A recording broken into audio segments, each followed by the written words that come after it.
On the topic of water, we met Paul Mutahunga, and he had a really nice plot by a river, and not coincidentally, he had a really good seedling survival rate. His land was flat, and we asked him about how because we've heard that lots of farmers have had difficulty with not meeting their targets. And he said he watered all his trees, I think it was 400, twice a day for 5 months. Wow. It was no accident. He had a beautiful river right by his house. And there were other folks that didn't do so well. They weren't bad. They still hit their targets, but their success rate was significantly less.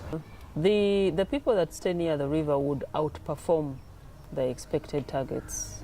When we are estimating the targets, we base on the worst case scenario.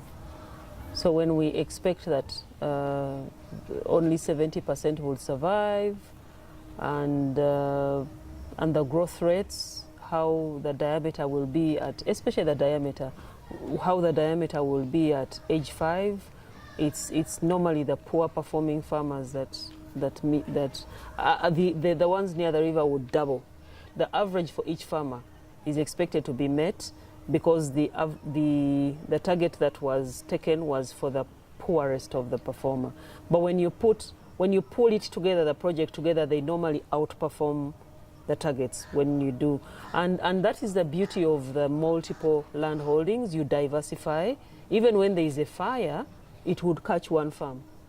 Out of the 6,000, it would catch one farm, as opposed to having one continuous plantation. The fire would just go. But the fact that these are multiple land holdings, tiny, in the separations in themselves act as fire lines. So the fire is not that extensive. The system that we are promoting right now is it has every farmer has one long-term management objective, and the rest of the objectives are met from the management requirements. When you're growing trees for timber, when you're growing the majority of Uganda's native trees for timber, the establishment stock density is 400 trees. You factor in the fact that some will die, and then if they don't die, you will have to remove others to allow for that, because you have to make it dense in the beginning so that the trees can grow tall looking for light. Right. But once they've grown tall, you have to remove some so that they begin increasing in girth. So that is how a timber management system, that is how a timber growing system, timber producing system is managed. So whether you need firewood or not, you will need to remove some of the trees. Whether you need firewood or not, you'll have to prune. So the arrangement here is that they are investing in timber growing, but they meet fuel wood, fodder, and everything else from the offcuts of the tree, or from the byproducts of the tree management requirements. So the CO2 numbers, for example, you guys have been issued 1.1 million tons through 2016, the most recent annual report. That's a net number. It factors in removals for thinning, and it also factors in removal of branches for firewood. It's a net sequestration. The majority of the trees, or all the trees, are the long-term management objective is timber. The fuel wood, building poles, and so on and so forth come from the thinnings and the prunings. In the system, in the calculation system, those ones are considered removals. In how the sequestering will happen, the estimates are based on IPCC guidelines. The Intergovernmental Panel on Climate Change. On climate change. Based on the IPCC guidelines, where it's based on long-term averages. So there are fluxes. Actually, if you make that farming system shorter, you will find there is a lot more carbon stored within the first 10 years.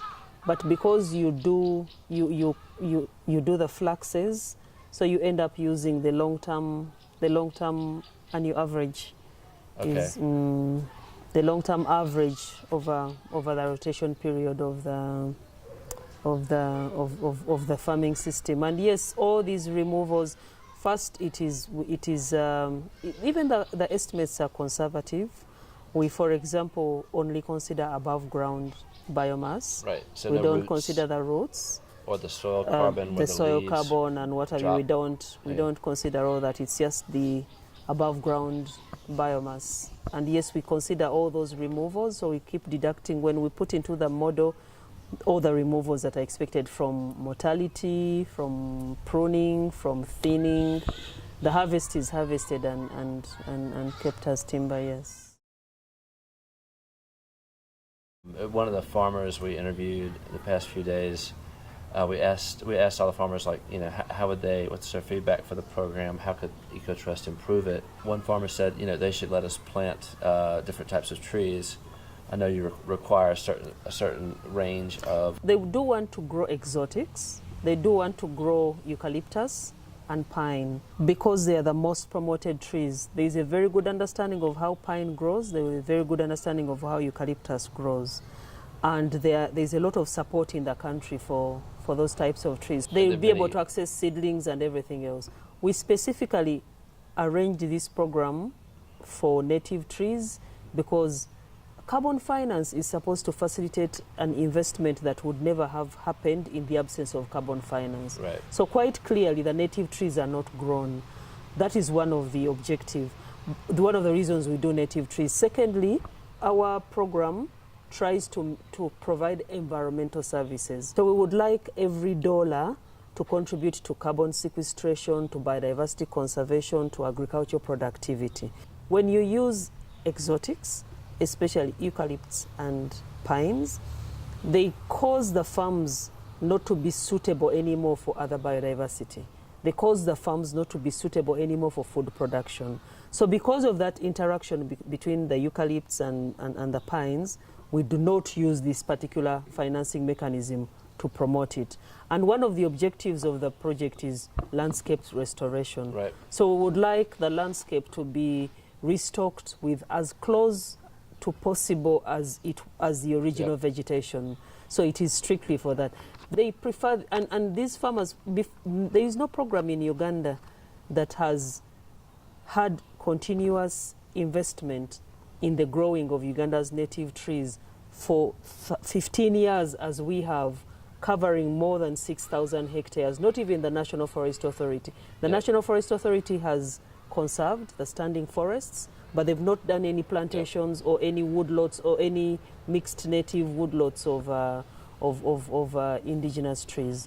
So it is designed intentionally to promote the growing of native trees, to restore as much as possible to what the vegetation used to look like in these areas, to provide as many watershed functions, to provide habitat for as much biodiversity as possible, but also enhance the livelihoods of people through food production and everything else that is associated with a productive landscape.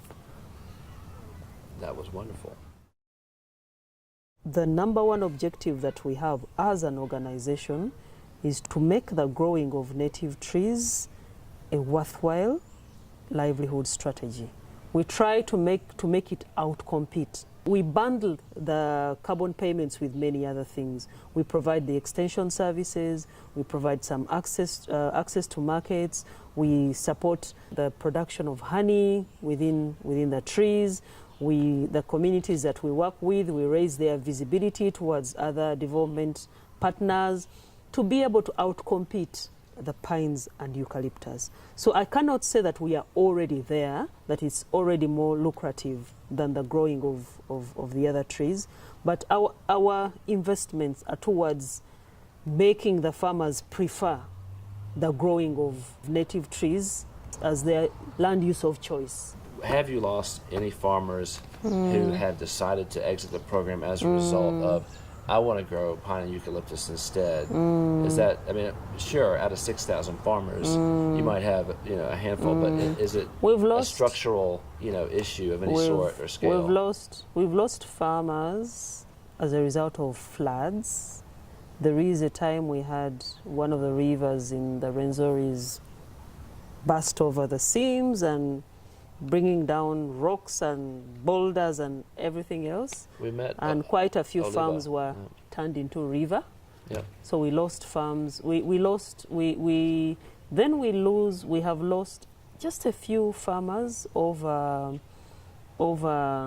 land transfer. Yep. especially death. Yep. But there are a few.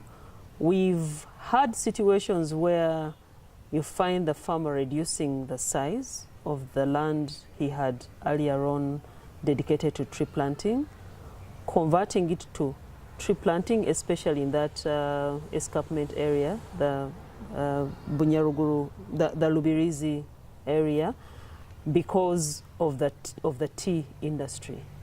Because the tea industry has a very high demand for fuel wood, and like I said, you cannot cut a mahogany to convert it into fuel wood.